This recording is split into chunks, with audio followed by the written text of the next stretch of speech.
अस्सलाम वालेकुम प्यारे दोस्तों। मैं ऐसी लड़की थी कि अपने भाई से काफ़ी मर्तबा। मेरा नाम लैबा है।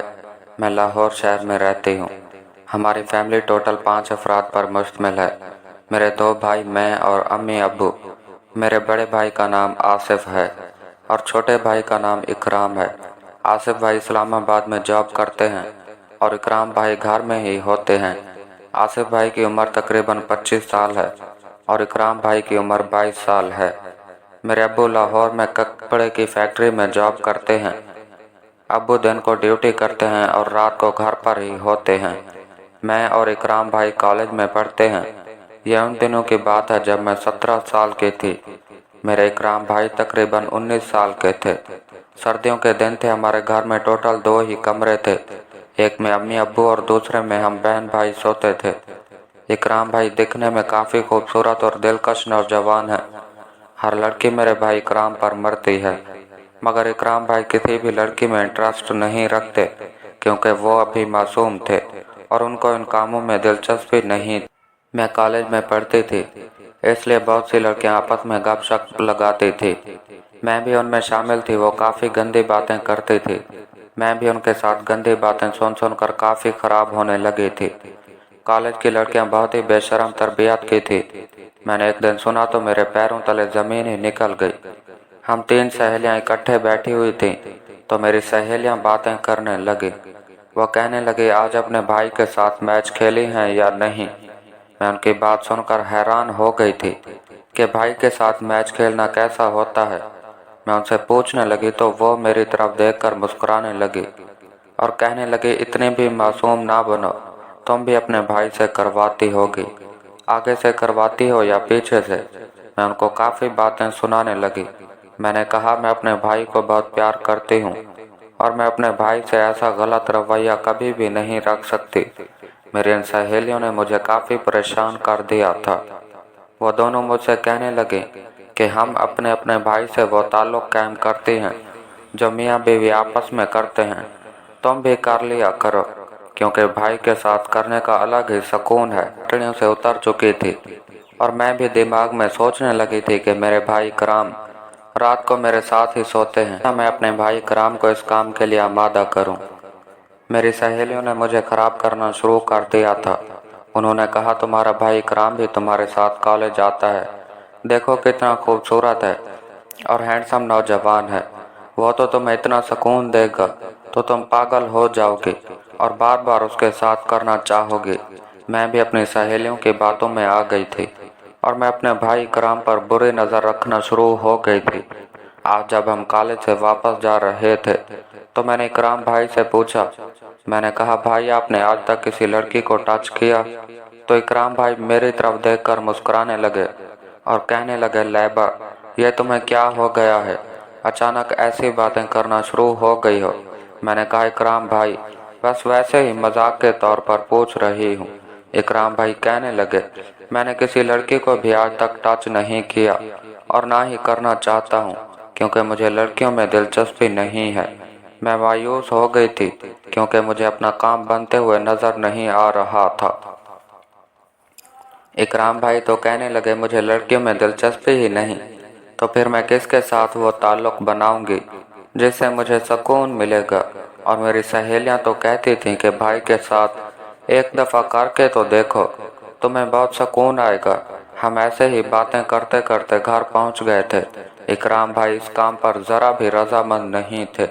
वो कहने लगे, ज़रूर तुमने किसी लड़के के साथ दोस्ती कर ली होगी। मैंने कहा, नहीं इकराम भाई, मैं ऐसी नहीं हूँ, आप गलत सोच रहे हैं। इकराम भाई कहने लगे कि लड़कों से दूर ही रहना। आजकल के लड़के लड़कियों की ज़िंदगी खराब कर देते हैं। खबरदार, तुमने किसी भी लड़के के साथ बात की तो मैं तुम्हारी जान निकाल दूंगा। इकराम भाई ने मेरे ख्वाबों पर पानी फेर दिया था, क्योंकि उन्होंने ना तो मुझे किसी लड़के के साथ दोस्ती करने की इजाज़त दी थी और ना ही खुद मेरे साथ मैच खेलना चाहते थे। मैं जवान हो चुकी थी और मेरी ख्वाहिशात हद से तजावज़ कर चुकी थी और मेरी सहेलियों ने भी मुझे काफ़ी ख़राब कर दिया था और मैं अब किसी मर्द के काबू में आना चाहती थी और सुकून लेना चाहती थी। इसलिए मेरा पहला शिकार मेरे भाई ही थे। मगर वो मेरे अरमानों पर पानी फेर चुके थे। वो कह रहे थे मुझे लड़कियां पसंद ही नहीं। खैर मैंने सोचा चलो कोई बात नहीं, एक दफ़ा ट्राई करके देखूं। उस रात मैं भाई के साथ कमरे में लेट गई। हमारा बिस्तर अलग अलग था। सर्दियों के दिन अब्बू सो चुके थे। मैं पानी पीने के लिए उठी और अब्बू अम्मी को देखकर वापस कमरे में आ गई और दरवाजे की कुंडी लगा दी। कुंडी लगाने के बाद मैं अपने बिस्तर पर लेट गई। कुछ देर लेटने के बाद मैं उठी और इकराम भाई के बिस्तर में जाकर घुस गई। इकराम भाई एकदम उठे और कहने लगे, लैबा क्या हुआ? अपने बिस्तर में सो, मेरे बिस्तर में क्यों आ गई हो? मैंने कहा, इकराम भाई मुझे बहुत सर्दी लग रही है, प्लीज मुझे अपने साथ सोने दें। मैं बुखार में तप रही हूँ। मुझे बिल्कुल हल्का सा बुखार भी था, क्योंकि मेरी सहेलियों ने मुझे जो बातें बताई थी वो सुनकर मैं काफी गर्म हो गई थी और मेरा जिस्म भी तपने लगा था और मुझे हल्का हल्का सा बुखार हो गया था। मैं इकराम भाई के बिस्तर में घुस गई और उसके साथ चिपक कर लेट गई। इकराम भाई के साथ कुछ देर लेटने के बाद मेरे अंदर की ख्वाहिशात ने मुझे बेकाबू कर दिया था और मैं इकराम भाई के शरीर पर हल्का हल्का हाथ फेरना शुरू हो गई थी। इकराम भाई एकदम उठे और कहने लगे, लैबा ये तुम क्या कर रही हो? मैंने कहा, भाई वैसे ही आपको छेड़ रही हूँ। इकराम भाई खामोशी से लेट गए। कुछ देर के बाद इकराम भाई का सामान अपने टांगों के दरमियान चुभता हुआ महसूस हुआ तो मेरे अंदर खुशी की एक लहर दौड़ गई। मैंने इकराम भाई को काबू कर लिया था। अब उस चीज की देर थी कि इकराम भाई कब मुझे डाले, मेरे अंदर की ख्वाहिश को पूरा करे।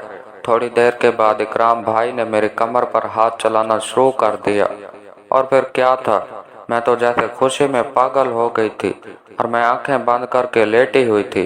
जैसे ही इकराम भाई का हाथ मेरे ऊपर आया, मेरे जिस्म में करंट सा लगा और मुझे इतना सुकून मिलने लगा कि मैं सोच भी नहीं सकती थी। और मुझे जैसे मेरी सहेलियों ने बताया था कि भाई के साथ करने का अलग ही सुकून है, बिल्कुल मुझे ऐसा ही फील हो रहा था। इकराम भाई थोड़ी देर मेरी कमर पर हाथ चलाते रहे, फिर उनके हाथ नीचे आ गया था और मेरे पाजामे में घुस गया था। ऐसा ऐसा मैं पागल हो रही थी और वह सुकून मिल रहा था कि मैं सोच भी नहीं सकती थी। फिर मैंने इकराम भाई को अपनी बाहों में लपेट लिया था और कहा था, मुझसे सब्र नहीं हो रहा, मेरी ख्वाहिश को पूरा कर दो। इकराम भाई उठे और मुझे कपड़ों से आज़ाद कर दिया और खुद ही कपड़ों से आज़ाद हो गए थे। फिर पूरी रात हमने एक दूसरे की ख्वाहिश को पूरा कर दिया था। हम तकरीबन 5 घंटे एक दूसरे के साथ मोहब्बत करते रहे। मुझे सुकून में पागल कर दिया था। अब मैं एक मिनट भी इकराम भाई से दूर नहीं होती थी, क्योंकि मुझे इकराम भाई की आदत हो गई थी और हर रात ही हम बिस्तर में लेटते और अम्मी अब्बू के सो जाने का इंतजार करते। अम्मी अब्बू सो जाते तो हम दोनों बहन भाई एक ही बिस्तर में घुस जाते और अपनी अपनी ख्वाहिश को पूरा कर देते थे। इकराम भाई ने मुझे खबरदार किया था कि बहर किसी भी लड़की के साथ कोई ताल्लुक नहीं रखना, तुम आज से मेरी हो और मेरी ख्वाहिश पूरी किया करोगे। मैं इकराम भाई की बात मान गई और इकराम भाई को कहने लगी, जिसका इतना खूबसूरत और हैंडसम भाई हो और इतना सुकून देने वाला हो, वो कैसे किसी बहर वाले लड़के के साथ ताल्लुक बनाएगी। भी खुश हो गए थे और कहने लगे थे कि मुझे अब तुमसे ही सुकून चाहिए, मैं भी बहर किसी लड़के को अपने पास नहीं आने दूंगा। अगले दिन मैं कॉलेज गई तो मैंने अपनी सहेलियों को बताया कि मैंने भी अपनी मंजिल हासिल कर ली है।